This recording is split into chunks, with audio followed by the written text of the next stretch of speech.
Hey guys, it's Smitty here. Thanks for tuning in and welcome back. You're back in Valheim, back in our build series, and today we're going to be covering this haunted mansion build I have behind me. So I did miss Halloween by a couple weeks here. Unfortunately, I was out of town, but during that time I did see some really cool haunted house builds and just felt like I needed to try one out for myself, and this is the result. So unfortunately, obviously, this isn't going to be a step-by-step build video like some of my other ones, and that's just because a build of this size and of this detail, it would have just been really hard and taken a really long time to capture everything. So with that being said, I just took the time to be in my own creative space and really put this together the way I wanted to. So just a tour today, but without further ado, grab a snack, grab a drink. Let's get right into it. So first of all, as you can see with this build, I mean, aside from it being quite large, I did go for kind of like a Victorian style haunted house. Maybe kind of like one of those like large plantation homes you might see down in like the South, right? So like those spooky abandoned ones. And I did choose the swamp to build this in just because I feel like it is honestly such a perfect environment to create something spooky like this. And I think it really suits the theme of this really well. But we'll just cover the outsides, some of the exteriors before we go inside. But this is quite a large build, and there is a lot of detail that went into it. You'll see we have balconies going all the way around it, and we have this kind of central tower going up. So as we work our way around here, you can see some of the detailing on the side. We used some of the stone as like the main structure, which actually allowed us to create a really nice sense of depth on the walls here.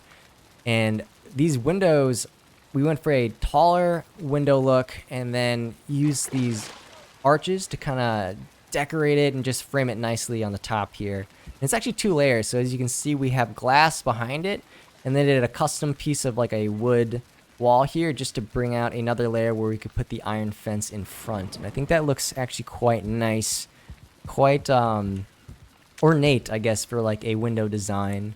And we pretty much repeated that all the way around. We work our way over to this side. So this is actually kind of spooky, but I created some so this is what's implied here is actually just like a gallows area. So again, a little bit dark, but I think it fits our haunted house theme. We use some of the chests here to make it look like coffins. Obviously, the people would drop down into these wagons here. So yeah, a little spooky there. And then over here, we actually created a headman's block. So again, yeah, quite dark, but I think quite fitting for our theme. And the thing is here, like everything you see in this build is like vanilla pieces and without any like mods or gizmos or anything like that. And I think it's a really nice testament to how far you can push this like base game without needing any of that other stuff. So to work our way around. So yeah, we've decorated with a lot of these like blob trophies, which have like skulls. A lot of these, the cooking station looks kind of spooky in and of itself too, because it has like these hooks. So we hung some meat. And basically how I did this is you create the fire underneath. So you hang it and then you take out the fires and then the meat stays and it won't burn. But it won't let you actually hang the meat until you have the fires below. So that was my workaround for that. But I thought that was a nice decorative touch. So again, the porch goes all the way around here. Leads to this side, which has just kind of like a basic dock. But I think there's some nice little like storytelling elements all around here. So a dock with a fishing rod. And we have some maybe like fish hanging up here. So again, not super complex or anything like that, but nice little element of storytelling. Over here, we have a graveyard. So at least that's what I tried to imply with some of these little boxes here. These were little graves. Use some more of the blob trophies, things like that. And then this is like the grave person's shack over here, right? So we have some tools in here. It's quite dark. And honestly, who knows what's going on here with some of these hooks. And then I left the floorboards open in here and then tucked some more of these like skulls just to make it look like maybe someone's trying to hide some bodies down here. So I don't know. Sometimes it's just those little storytelling elements that really add a lot of charm to a build. So I try to incorporate that as much as I could, especially with these theme builds, right? Like you really want to tell the story of this old haunted house that we have. But I guess if we go on here to the back, it's not much back here other than just kind of the continuation of the house. This is the chimney design we have. You'll see we have a little fireplace on the inside, but we'll just kind of work our way over. So as we approach in, you'll see that we really did go all out in our decorations for the interior of this haunted mansion. So this is the dining room, and I used just a lot of different kind of weird looking items to make it look like maybe they were eating just like like human remains and like, what's this, a burning arm, things like that. And I think it really works with the theme. And so this actually is the bone mass trophy, and I love how, I mean, it's a face, but it's hard to tell, but it's just like a combination of like bodies and skulls, and it's like pulsating, and it's really kind of spooky. It really works as like a centerpiece on this like haunted feast table, right? As you can see, we built a nicely framed fireplace as well. Use again some of the cooking station hooks. And then what I did for these like green torches down here is I actually took out the foundation underneath, placed the green torches underneath here, and then placed the hearth on top. But I wanted to keep with the theme of the green lighting because I think that adds to the spooky ambiance. And so rather than light it up with the normal fire, that was my workaround.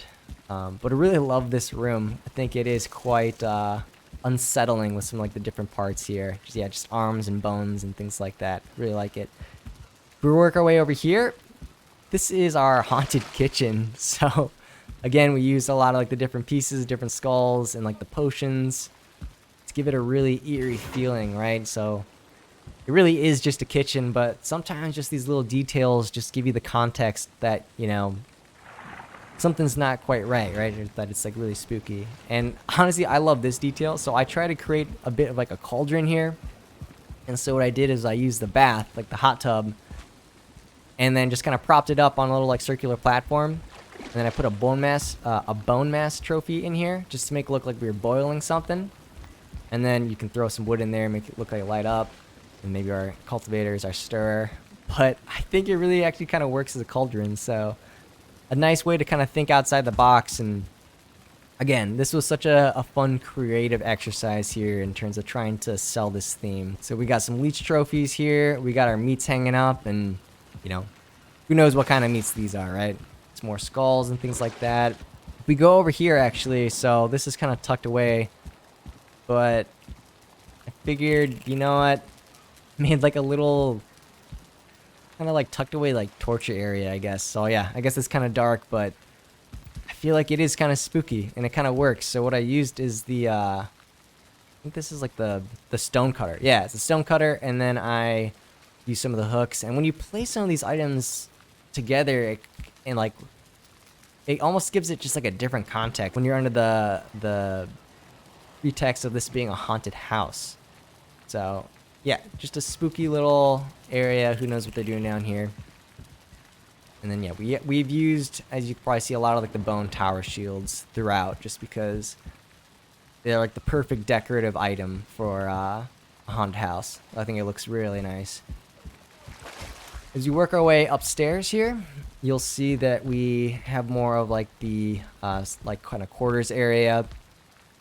This was an interesting element of story that I try to incorporate. As you can see, it's kind of disheveled and broken up. And that's because as I was building, this tree was basically in the way. And these are the trees that you can't really cut down.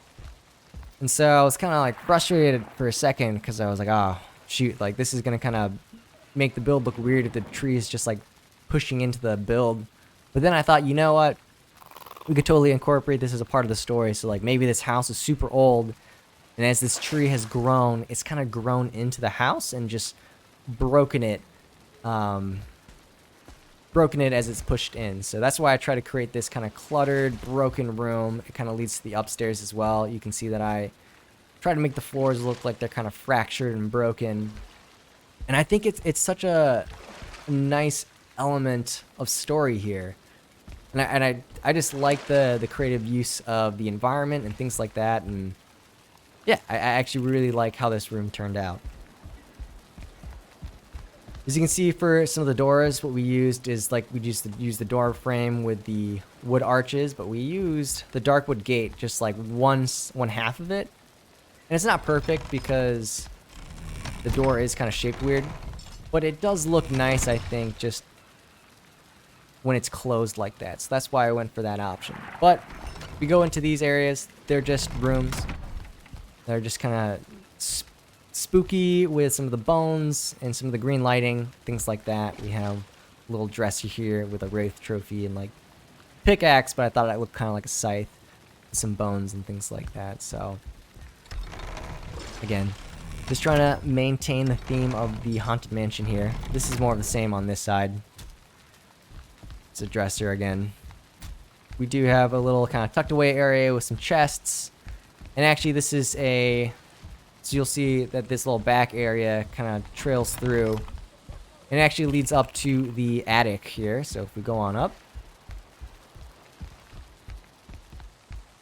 we've created the attic as a bit of a dungeon. So we have a couple different cells here with some bones or some remains here. And then and kind of the top of the tower here, we have maybe another, like, I guess, like torture area or whatever you want to call it. Yeah, so again, quite dark, but gotta stay true to the theme, right? But yeah, it is really spooky and quite a menacing area. And as you come up here, you can see this is again where we kind of continued the fact that the tree has pushed into the house and kind of broken up the floor and things like that. So I try to make it look like it was falling apart on this side. And then we just have some balconies and things like that. But yeah, so again, quite a large build, quite a detailed build. And, you know, I always love theme builds because I think they force you to really do some storytelling, right? And I think we are effectively able to do that here. Honestly, I love the way this thing looks. I mean, it took forever to build this thing, but it might be one of my favorite builds just for the sake of, you know, the theme and the storytelling and things like that.